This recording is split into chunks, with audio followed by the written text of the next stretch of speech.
Councilmember Salazar, Yes. Councilmember Apodaca, Yes.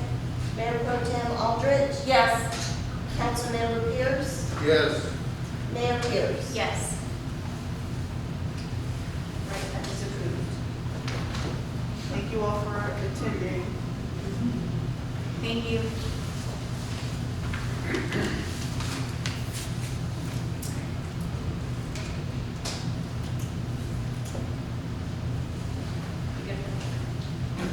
Did you all have anything else? It was, your preliminary plat was approved, so thank you.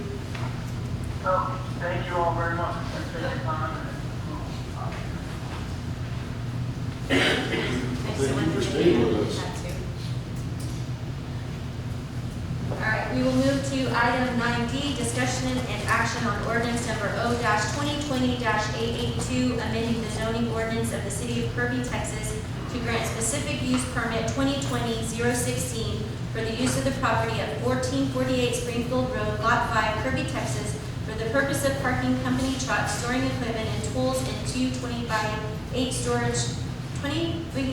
foot storage containers, performing oil changes and some mechanical work on company vehicles, storage of asphalt and concrete materials for projects. Future use will be to construct a building at some point, but as we understand, that's going to be a couple of years down the road. This would be the second reading. Mr. Rodriguez is here. Did you want to say anything, or? Just only have the next door with BP. The engineer.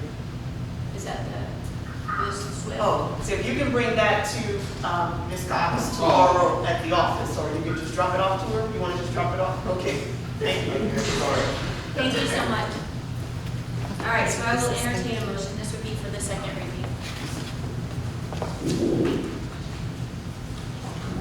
Mayor, I make a motion we accept ordinance number O-2020-882. And the zoning ordinance of the city of Kirby. All right, we have a motion by Councilmember Pierce, seconded by Councilmember Lehman, to accept ordinance number O-2020-882, amending the zoning ordinance of the city of Kirby, Texas, to grant specific use permit 2020-016 for the use of the property at 1448 Springfield Road, Lot 5, Kirby, Texas, for the purpose of parking company trucks. 3, storing equipment and tools in two 20-foot by 8-foot storage containers, performing oil changes and some mechanical work on company vehicles, storage of asphalt and concrete materials for projects. Is there any further discussion? Will our city secretary please call roll? Thank you. Councilmember Pierce, Yes. Councilmember Graham, Councilmember Lehman, Councilmember Salazar, Yes. Councilmember Apodaca, Yes. Mayor Pro Tem Aldridge, Yes. Mayor Pierce. Yes. Ordinance number O-2020-882, amending the zoning ordinance of the city of Kirby, Texas, to grant the specific use permit 2020-016 passes for the second reading. Thank you, Mr. Rodriguez. Thank you so much.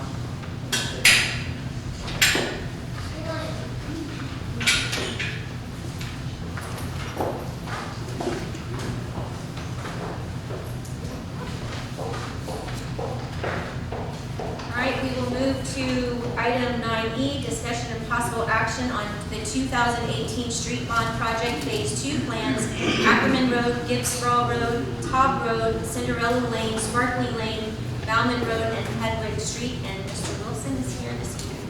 Good to see all of you this evening. I want to try to give a quick update on the progress of the project. Last time I was up here, we were talking about 95% plan completion and getting started with the utility coordination. One thing that I have fell short on is the utility coordination. I should have gotten that started much earlier, and it's going to cause some delays in getting this started on this project.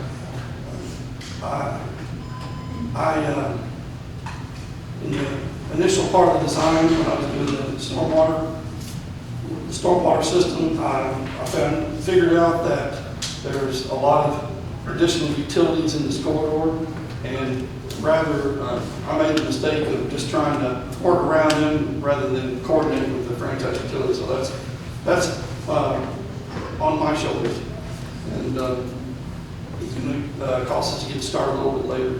I have been working with AT&T and their consultant, Beacon and Barfield, on getting the utility adjustments started and designed so they can get under construction. I've also been working with CPS Energy to do the same. CPS originally thought this was just a mill and overlay project, so it took them, took some coordination effort to get them on the phone and tell them, hey, this is a problem, we need you to look at this, and help us out with the coordination.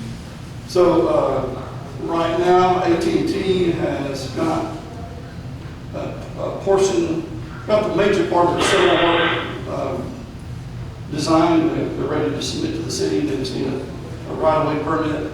And I talked to Patty, and she's going to get that to me so I can deliver it to them. They've got some cabling plans to do.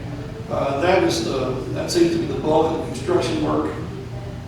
And the best answer I've got from them is it was going to take about 6 months to complete the transfer of all the cabling. I've worked this the utility conflicts with AT down from about 20 to 1 single conflict, and what they have running up and down the corridor is a 9 duct bank. So there's 9 4-inch PVC pipes running all the way up and down Ackerman Drive with fiber optics, copper cables inside. We've managed to design around everything in Ackerman, but there's also a 12-bank cable, a 12-duct cable bank that runs from Ackerman east along Benzingland, and that's where we're going to have the issue. We would hope to start the construction of the project down at that end, because it'd be the downstream end of the storm sewer, which is the ideal place to start. We can probably figure out a way to get started while they're still doing their construction work. We've got a little time to get that figured out. CPS Energy, they've got Paige Dawson. They're working on getting their proposal and getting started on the design of those gas relocations. The biggest problem I see with CPS is their infrastructure, their pipes are probably going to be pretty shallow, and since when everybody's driven down Ackerman, it's real wavy, there's a lot of soil issues, so we're going to take out a lot of the existing pavement and base and subgrade that's there. Close, I think the section is about 25 inches deep as far down as we're going, so that's likely to get into a lot of the CPS piping infrastructure that's in Ackerman. So Paige Dawson is going to take a look at that and get relocations and adjustment designs made. And they want to, CPS wants to joint bid with the Ackerman Road reconstruction project. And I talked with the city manager about that, and she seems that says that's an acceptable way to do things. And I think it'll work real well having that contractor do both sets of work for the city and CPS Energy. It'll flow real well. There won't be any temporary pavement, temporary construction cuts in the pavement in patches. So as much as it pains me to tell you that it's my fault that we're running behind, I think it will all pay off in the long run, and we'll have a project that will hopefully run smooth as possible. I'm not going to sit here and tell you that it's going to be problem-free. There's just, with roughly 110 houses affected by this project, we're going to run into water, sanitary services, gas services. We're going to have all kinds of issues that crop up during the construction. So we're just going to stay on top of it, be responsive to the contractor when they have issues. But hopefully, all the effort that we're going to right now, dealing with AT&T and CPS, will help us reduce as many of those issues as possible. Sir, you're awfully very, very brave to approach this council and tell us that you're already starting with a delay with what we've already experienced with previous contractors. Would you do me one favor? Yes, sir. When the utility locators come out here to drill the core out, tell them to check in with the city, not just start drilling. They're supposed to do that with I mean, they get their Right down here permits. on Gibbs Sprawl, they just set up and started. Okay. I know there may be some utilities that are working outside of us. I know that there is a fiber optic company that's putting wire in the duct banks that exist, but it's not AT&T, it's not associated with what we're doing. I do lane closures for a lot of contractors that do that. Okay. And I know who came out here, normally they're a little more professional, but they just don't go set up and start drilling. But I guess if they're in the city, they just get away with it. Everybody I'm dealing with is asking for right-of-way permits and going through the city, That's so all we we do ask. things right, so. Start the police department, especially on Gibbs Sprawl, because it was, I mean, you just blocked half the street, and nobody's out there flagging, nobody's doing anything. I'm telling everybody that's doing work for us that they need to do the proper traffic control. And That's all they ask. yeah. Thank you. Okay. Okay, you said, I've got AT&T in 6 months stuck in my head. That's what I've got. March How are we 2021. getting, how are we getting around that? AT&T is a big animal. This is major infrastructure. They've got a big service center down south, I believe. It's a main corridor for everything that's happening in the area. So as far as, I'm pushing them to get their stuff done and get it in so we can get started. Generally, these franchise utilities tell you longer than it's going to take.